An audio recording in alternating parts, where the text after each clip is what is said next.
ఒక 5 minutes back దేశవ్యాప్తంగా cell ఫోన్లన్నీ కూడా ఒకేసారి మోగాయి. అలర్ట్ సైరన్ తోటి ఇండియా దద్దరిల్లిపోయింది. సరిగ్గా 11 గంటల 45 నిమిషాల తర్వాత దేశంలో ఫోన్లన్నీ కూడా ఒక్కసారిగా మోగాయి. ఎందుకో కారణం ఏమిటో ఇప్పుడు ఈ బ్రేకింగ్లో చూద్దాం. దేశవ్యాప్తంగా సెల్ ఫోన్ సైరన్ మోగింది. అలర్ట్ సైరన్ తోటి దాదాపు ఒకేసారి సెల్ ఫోన్లన్నీ కూడా మోగాయి. ఎమర్జెన్సీ అప్రమత్తత కోసం కేంద్రం ఈ సైరన్ టెస్టింగ్ చేసింది. జాతీయ విపత్తు నిర్వహణ సంస్థ ఆధ్వర్యంలో ఈ పరీక్ష నిర్వహించారు. టెలికాం సంస్థల నుంచి అన్ని ఫోన్లకు ఒకేసారి ఈ సైరన్ అలర్ట్ వచ్చింది. విపత్తులు, భూకంపాలు, యుద్ధాల సమయాల్లో ప్రజలను అప్రమత్తం చేసేందుకు ఈ కొత్త వ్యవస్థను పరీక్షించింది కేంద్రం.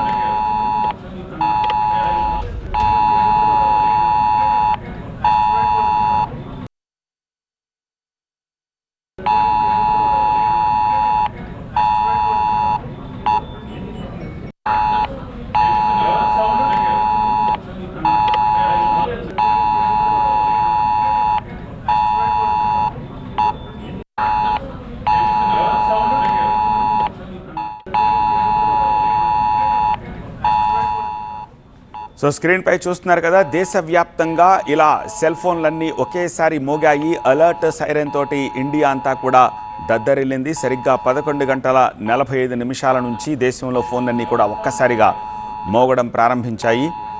దానికి సంబంధించిన ఇమేజెస్సే, విజువల్సే ఇప్పుడు స్క్రీన్ పై చూస్తున్నారు.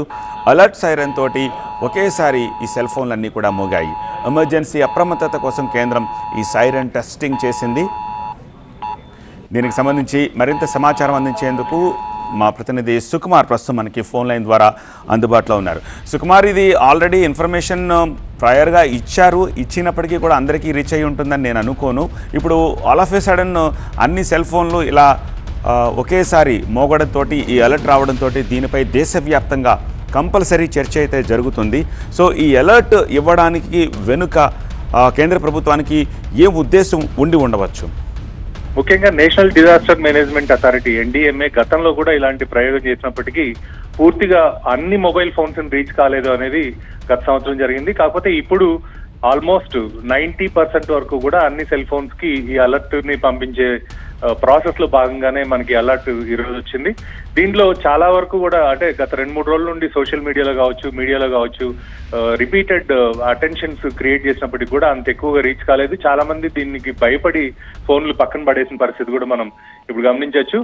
ఒకవైపు మనకి భారీ ఎత్తున ఏదైనా విపత్తులు కావచ్చు, అదేవిధంగా మనకి క్లైమేటిక్ కండిషన్స్ ఏదైనా సడన్ గా వర్షాలు, పిడుగులు ఇలాంటివి ఏవైతే ఉంటాయో వీటినన్నింటినీ కూడా ఎమర్జెన్సీ అలర్ట్ ఫీచర్ ద్వారా అలర్ట్ చేయడానికి కేంద్ర ప్రభుత్వం ఈ నిర్ణయం తీసుకుంది. దీనివల్ల అటు రాష్ట్రాలు, ఇటు సంయుక్తంగా మన కేంద్ర ప్రభుత్వం ఈ రెండు కలిపి ఒక జాయింట్ ఫార్మాట్ లో ఈ అలర్ట్ సిస్టమ్ ని క్రియేట్ చేసుకున్నారు. మనకి విదేశాల్లో ఈ ప్రాసెస్ ఉన్నప్పటికీ కూడా ఆప్షనల్ గా ఉంటుంది. కాకపోతే మన భారతదేశంలో దాన్ని కంపల్సరీ ప్రతి మొబైల్ కూడా కంపల్సరీ చేయాలని చెప్పి ఇటు సర్వీస్ ప్రొవైడర్స్ కావచ్చు, సెల్ ఫోన్ కంపెనీలు కావచ్చు, వీళ్ళందరినీ కూడా ప్రభుత్వం ఆల్రెడీ ఆదేశాలు జారీ చేయడం జరిగింది. ఇది ముఖ్యంగా ఒక టెస్టింగ్ మెసేజ్. దీనివల్ల రాబోయే రోజుల్లో ఒక పర్టికులర్ ప్లేస్ కావచ్చు, ఒక పర్టికులర్ విలేజ్ కావచ్చు, లేకపోతే ఒక పర్టికులర్ స్టేట్ కావచ్చు, ఇట్లా ఏది తీసుకున్నా కూడా సపరేట్ గా మొత్తం మ్యాపింగ్ చేసి ఆ పర్టికులర్ ప్లేస్ కి అలర్ట్స్ ని పంపించే అవకాశాలు చాలా ఎక్కువ ఉంటాయి. దీనివల్ల ఫర్ ఎగ్జాంపుల్ ఒక చోట మనకి ఫ్లడ్స్ ఎక్కువ వస్తున్నాయి అనుకోండి, ఆ ఫ్లడ్స్ వచ్చే టైంకి ముందుగా అలర్ట్ చేయడం ద్వారా అక్కడ నుండి వాళ్ళని రీలొకేట్ చేయడం కావచ్చు, ఇట్లాంటివన్నీ కూడా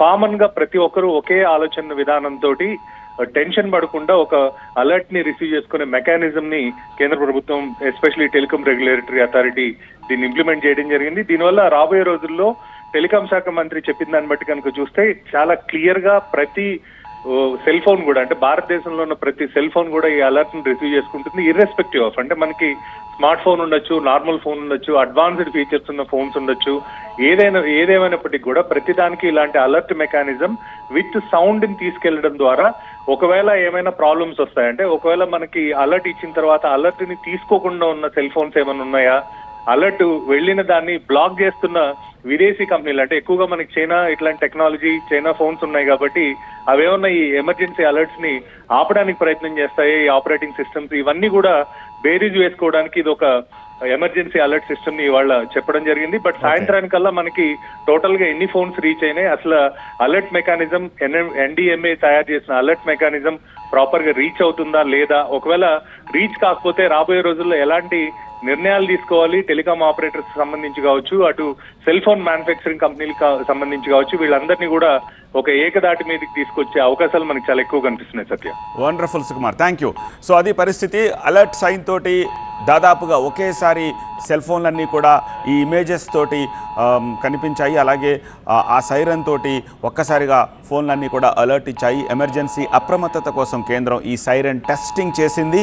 జాతీయ విపత్తులు సంభవించినప్పుడు నిర్వహణ ఎలా చేయాలి అనే ఒక మెసేజ్ ఆల్ కన్సర్న్డ్కి, అలాగే ప్రతి ఒక్కరికి at a stretch with spur of మూమెంట్లో అందించే క్రమంలో భాగంగా ఈ టెస్ట్ చేశారు. ఇటీవల పశ్చిమాసియా యుద్ధం సమయంలో ఈ గల్ఫ్ కంట్రీస్ అన్నీ కూడా ఇలాంటి అలర్ట్స్ని యుద్ధ సమయంలో పంపిస్తూ వచ్చాయి. ఏదైనా ఒక మిసైల్ ప్రయోగించిన మరుక్షణమే అది ఆ దేశానికి తెలిసినప్పుడు ఆ దేశ పౌరుల్ని అలర్ట్ చేయడంలో భాగంగా మరొక గంటలో యుద్ధం తాలూకు ఇష్యూ ఏదైనా మీరు ఫేస్ చేయబోతున్నారు కాబట్టి సేఫ్గా ఉండండి అని చెప్పి ఇస్తే ప్రతి ఒక్కరికి చెప్పాల్సిన అవసరం లేదు. అందరినీ ఈవెన్ మనం టీవీ మాధ్యమం ద్వారా లేకపోతే వేరే మాధ్యమాల ద్వారా రీచ్ అవ్వలేకపోవచ్చు. కానీ సెల్ ఫోన్ ఇప్పుడు ప్రతి ఒక్కరికి వాళ్ళ శరీరంలో ఒక భాగం అయిపోయింది కాబట్టి సో అందరినీ రీచ్ అవ్వడానికి ఒక్క ఉదుటిన ఒకే మూమెంట్లో అందరినీ రీచ్ అవ్వడానికి ఇది ఒక అద్భుతమైన టెస్టింగ్. సో ఆ టెస్టింగ్ సక్సెస్ అవుతుందని చెప్పేసి అనుకున్నాం. దీనికి సంబంధించి కేంద్రం మరికొద్ది సేపట్లోనే ఒక ప్రకటన రిలీజ్ చేసే అవకాశం కూడా కనిపిస్తోంది.